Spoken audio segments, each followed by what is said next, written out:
Sol colour cutting भी neck cutting आ कुर्तीर side cutter finishing perfect professionally. Jay Jagannath friends, Odisha stitching tutorial रे आपण मानकू समस्त को बहुत बहुत स्वागत। तो फ्रेंड्स केमती अच्छा आपण मैंने आई होप आपण मैंने बहुत भल थे, सुस्थ थे, भगवान कृपार मस्त थे और निज निज कम भी व्यस्त थे। फ्रेंड्स आपण मैंने जदि टेलरिंग शिखुंट कि ऑलरेडी टेलरिंग करुँच तो ताहले आज वीडियो आपण बहुत यूजफुल हम।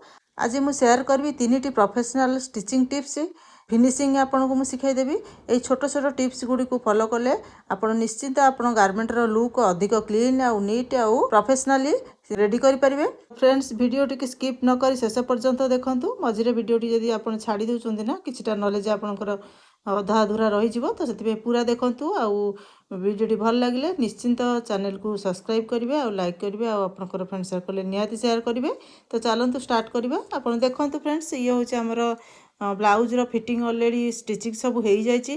ऑल टोटल स्टिचिंग आपंकर हो दरकार कहीं आपंकर सब स्टिचिंग है आपंकर लास्ट रे कलर अटैच हुए।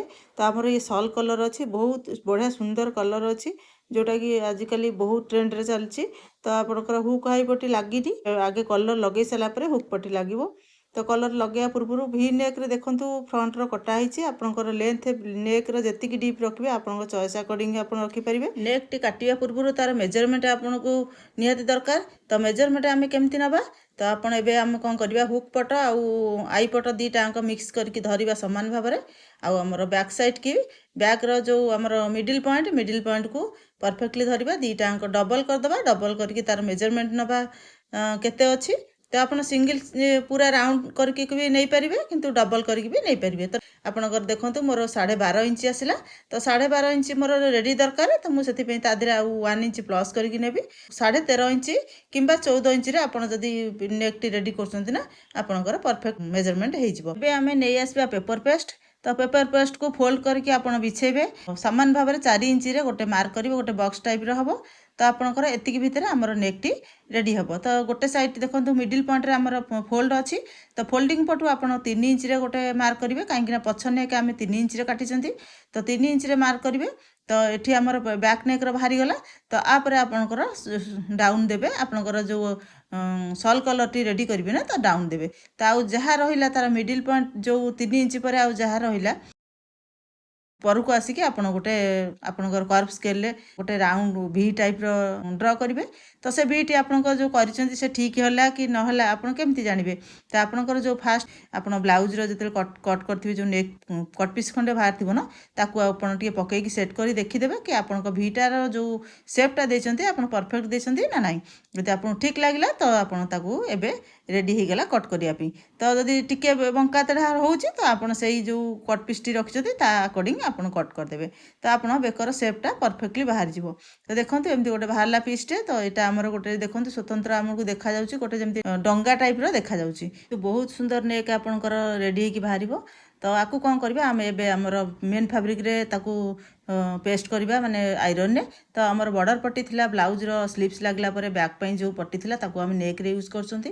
तो नेक रे बॉर्डर पट्टी रे उल्टा बॉर्डर पट्टी की रखिबा। ता ऊपर आमर जो पेस्ट अच्छी पेपर पेस्ट रो जो पट पेस्ट लागिथिबो तो ताकू ये करके आम ताकू पेस्ट कर देबा ता देर से चिपकी जिवो। तो तापर आपण कौन करेंगे 1/2 इंच एक्स्ट्रा रखिकी पेपर पेस्ट रू 1/2 इंच एक्स्ट्रा रखिकी ताकू चारि तरफ काटिदेवे। चारिपटांक जो जहाँ भी अच्छी सबूतक 1/2 इंच एक्स्ट्रा रखी कट करदे। तो आपको कट कर सारापर आ संगे गोटे मेन फैब्रिक सहित गोटे अस्त्र फैब्रिक दरकार। तो तापर ताकू भी पकेबे आउ जमती काटिचंती आकू मेन फैब्रिक 1/2 इंच एक्स्ट्रा रखिकी। तो सही अकॉर्डिंग ये अस्त्र फैब्रिक भी चारिपट काटिदेवे। ठीक अच्छे। तो आपको काटिदेला आपंकर नेक रो तो ये देखो कटिंग हो गला। तो ये जो न डंगा परी जो पट होती जो डंगा परी जो राउंड पट होती से पट आम कौन करवा जो पेपर पेस्ट कड़े कड़े सिलाई करके नवा। ठीक अच्छे। तो सिलाई करके चलते मेसीन पूरा को सिलाई करदे। तो आपको एबे पेपर पेस्ट कड़े कड़े गोटे पट जो पट राउंड अच्छी ताको स्टिच करके नहीं जावा। आज आपको कटिंग टी देखई दूची। आपको जदि रिक्वायर अच्छी स्टिचिंग तार आप जानी पारना कि जानी ना तो आप निहाती गोटे कमेंट करूँ। कमेंट कले मुझे आसबि नेक्स्ट वीडियो रे आर स्टिचिंग केमती हुए कलर रो। तो एमती आम पेपर पेस्ट कड़े कड़े स्टिच करके जीवा। तो पूराटा स्टिच कलापर आप कौन करेंगे देखो ये आम स्टिच हो गला। तो आपको कट करदे। कट कलापर आपको କ'ଣ କରିବେ ଫୋଲ୍ଡ ଓଲଟେଇ ଦେବେ। ଓଲଟେଇବା ପୂର୍ବରୁ କ'ଣ କରିବେ ଯେଉଁ ଆପଣଙ୍କର ଅସ୍ତ୍ର ଫାବ୍ରିକ୍ ଅଛି ତା ଉପରେ ଗୋଟେ ଟପ୍ ଷ୍ଟିଚ୍ ଦେଇଦେବେ। ଠିକ୍ ଅଛି, ଟପ୍ ଷ୍ଟିଚ୍ ଦେଲା ପରେ କ'ଣ ହେବ ନା ଆପଣ ପରଫେକ୍ଟଲି ପଲଟିଯିବ। ମୋର ଲାଇନିଂ ଫାବ୍ରିକ୍ ଉପରେ ଦେବେ, ମାନେ ଅସ୍ତ୍ର ଫାବ୍ରିକ୍ ଉପରେ ଦେବେ, ମେନ୍ ଫାବ୍ରିକ୍ରେ ଦେବେନି। ତ ତଳପଟକୁ ପଲଟିବାର ଅଛି। ତ ପ୍ଲିଜ୍ ଫ୍ରେଣ୍ଡସ୍ ଜଲ୍ଦି ଜଲ୍ଦି ଯାଇ ଚ୍ୟାନେଲକୁ ସବସ୍କ୍ରାଇବ୍ କରିଦିଅନ୍ତୁ ଆଉ ଆପଣଙ୍କ ଫ୍ରେଣ୍ଡ ସର୍କଲରେ ବି ନିହାତି ସେୟାର କରିଦିଅନ୍ତୁ। ଯଦି ଆପଣଙ୍କୁ ଭିଡ଼ିଓଟି ଭଲ ଲାଗେ ତ ଲାଇକ୍ ଆଉ ସେୟାର କମେଣ୍ଟ ମଧ୍ୟ କରନ୍ତୁ। ଆଉ ସୁନ୍ଦର ଷ୍ଟିଚିଂର ଭିଡ଼ିଓ ପାଇଁ ଆପଣ ଚ୍ୟାନେଲକୁ ନିହାତି ସବସ୍କ୍ରାଇବ୍ କରି ବେଲ୍ ଆଇକନ୍କୁ ଦବାଇ ଦିଅନ୍ତୁ, ଯେଉଁଟାକି ଆପଣଙ୍କୁ ନୋଟିଫିକେସନ୍ ମିଳିଯିବ ନିହାତି। ତ ଏମିତି ଫ୍ରେଣ୍ଡସ୍ ଦେଖନ୍ତୁ ଷ୍ଟିଚ୍ ହେଇସାରିଲା ପରେ ପଲଟେଇ ଦେବେ, ତାକୁ ଟିକେ ଆଇରନ୍ କରିକି ନେଇଯିବେ, ତାକି ଯେହେତୁ ଆମର ଇଏ ଟିକେ ଅସ୍ତ୍ର ସହିତ ଆମର ଯେଉଁ ମେନ୍ ଫାବ୍ରିକ୍ ଅଛି ନା ଟିକେ ଯେହେତୁ ବର୍ଡ଼ର ଟାଇପ୍ର ଅଛି ତ ସେ ଟିକେ ସହଜରେ ହାତରେ ଆପଣଙ୍କର ବସିବନି, ତ ତାକୁ ଟିକେ ଆଇରନ୍ କରିକି ନେଇଗଲେ ସେ ପରଫେକ୍ଟଲି ବସିଯିବ। ତ ଏମିତି କରିକି ଆଇରନ୍ କରିକି ନେଇଯିବେ। ତ ତାପରେ ଆପଣ କ'ଣ କରିବେ ଦେଖିବେ ଯେଉଁ ଏକ୍ସଟ୍ରା ଫାବ୍ରିକ୍ ଅଛି 1/2 ଇଞ୍ଚ ଆମର ମେନ୍ ଫାବ୍ରିକ୍ରେ, ତ ତାକୁ ଆମେ ଯେଉଁ ଆମର ପେପର୍ ପେଷ୍ଟ ଯେଉଁ ଯେମିତି କାଟିଥିଲେ ତ ତାରି ଆକର୍ଡ଼ିଂ ଆକୁ ଟିକେ ଆଇରନ୍ କରି ସେଟ୍ କରିଦେବା, ତାକି ଆପଣ ଏଟାକୁ ଷ୍ଟିଚ୍ କରିକି ବି ନେଇପାରିବେ, କିନ୍ତୁ ମୁଁ ଆଇରନ୍ କରିକି ନେଇଗଲି, ଆଇରନ୍ କରିକି ନେଲେ ବି ଚଳିବ।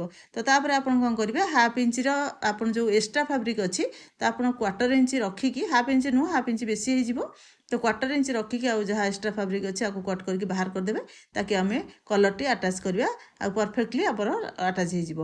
ତ ଯାହା ବି ଏକ୍ସଟ୍ରା ଫାବ୍ରିକ୍ ଅଛି ବାହାର କରିଦେବେ। ବାହାର କଲା ପରେ ଯେଉଁ ଆପଣ ବାହାର କଲା ପରେ ଯେଉଁ ଆପଣ ଯଦି ଟିକେ ଗାଇଡ଼ଲାଇନ୍ ଚାହୁଁଛନ୍ତି ତ ଆପଣ ସେଠି ଟିକେ ଚକ୍ରେ ମାର୍କ କରିଦିଅନ୍ତୁ, କାରଣ ଏ ଯେଉଁ ମାର୍କ ହେଇଗଲା ନା ସେ ମାର୍କ ଉପରେ ଆପଣ ଷ୍ଟିଚ୍ କରି କରି ଯିବେ, ତାକି ଆମର ପରଫେକ୍ଟ ମାନେ ଆପଣଙ୍କର ସିଲେଇଟା ସିଧା ଆସିବ ଆଉ ସୁନ୍ଦର ଭାବରେ ଆପଣଙ୍କର ନେକ୍ଟା ଜଏଣ୍ଟ ହେଇଯିବ। ତ ଏମିତି କରିକି ଦେଲା ପରେ ତାପରେ ମିଡ଼ିଲ୍ ପଏଣ୍ଟ ଫିକ୍ସ କରିଦେବେ। ତାପରେ ଏବେ ଆପଣ ଆଜ୍ ୟୁଜୁଆଲ୍ ଯେମିତି ଆପଣ ସବୁ କଲର୍ ଆଟାଚ୍ କରୁଛନ୍ତି ଯେ ସବୁ କଲର୍ ସେଇଭଳିଆ ସେଇ ଟେକ୍ନିକ୍ ସେଇ ମେଥଡ଼ରେ ଆକୁ ଆଟାଚ୍ କରିବେ। ତ ଆଇ ହୋପ୍ ଆପଣଙ୍କୁ ନିହାତି ଭଲ ଲାଗିଥିବ ଭିଡ଼ିଓଟି। ତ ଚାଲନ୍ତୁ ଦେଖିବା ଆଉ ଗୋଟେ ନେକ୍ର ସୁନ୍ଦର ଟିପ୍ସଟେ ଅଛି।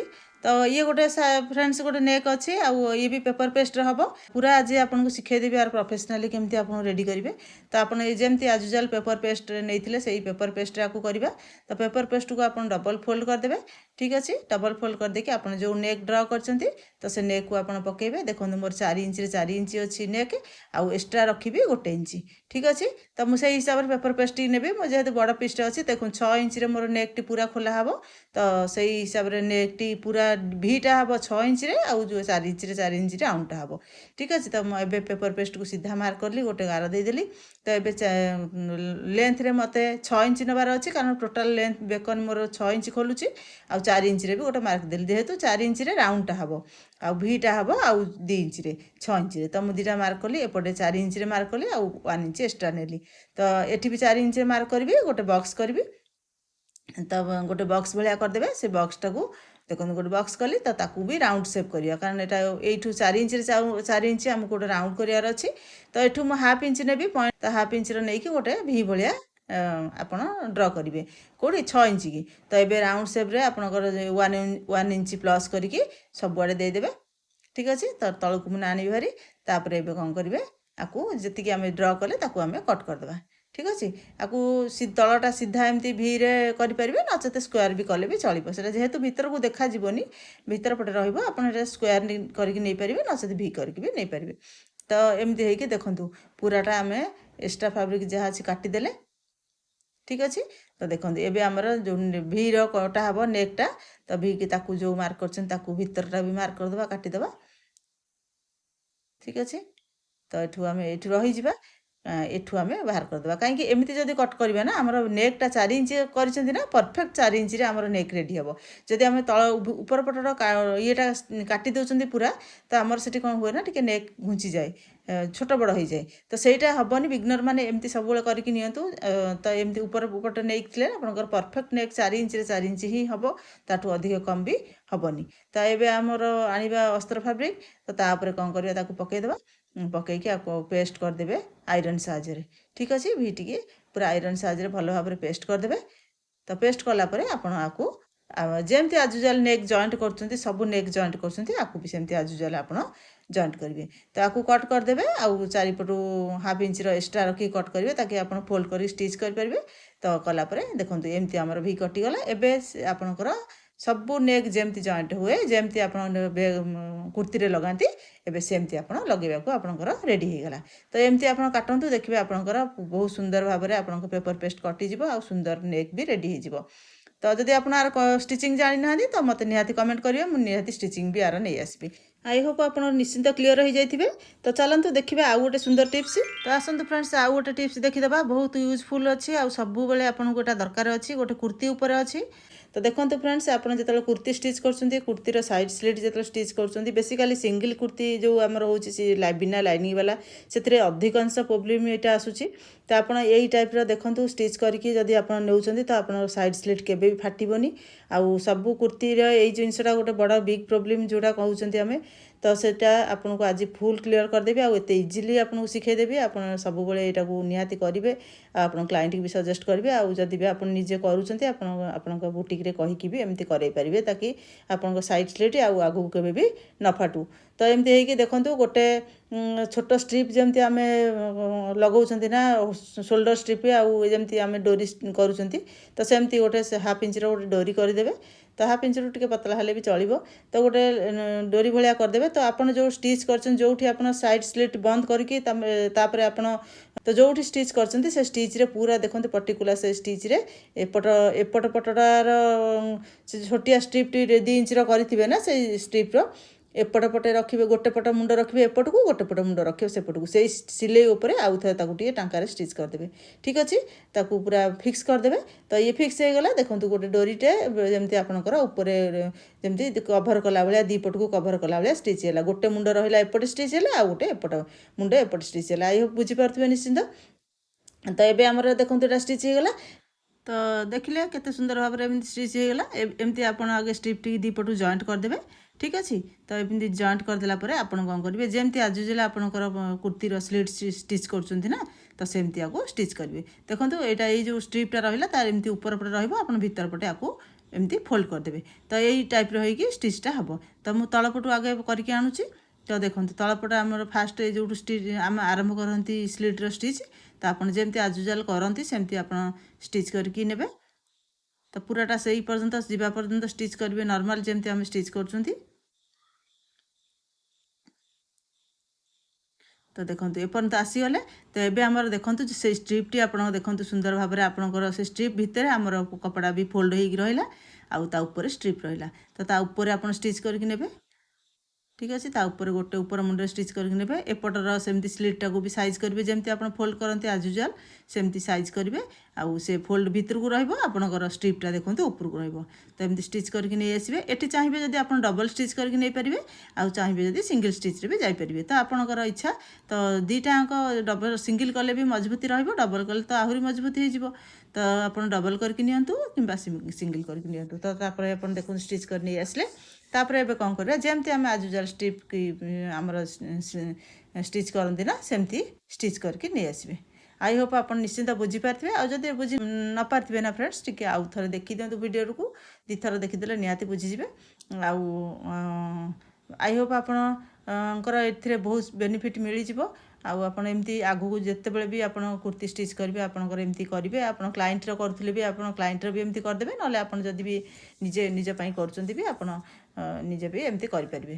तो आई होप निश्चिंत आपको वीडियोटी यूजफुल होता निहाती बुझीपारे आहाती ए बेनिफिट आपको मिली। तो रोचे फ्रेंड्स देखा नेक्स्ट वीडियो रे आउ गोटे सुंदर टॉपिक सहित आ सुंदर सुंदर आपन को आइडिया सहित आ सुंदर सुंदर टिप्स सहित। Thank you. जय जगन्नाथ जय जगन्नाथ।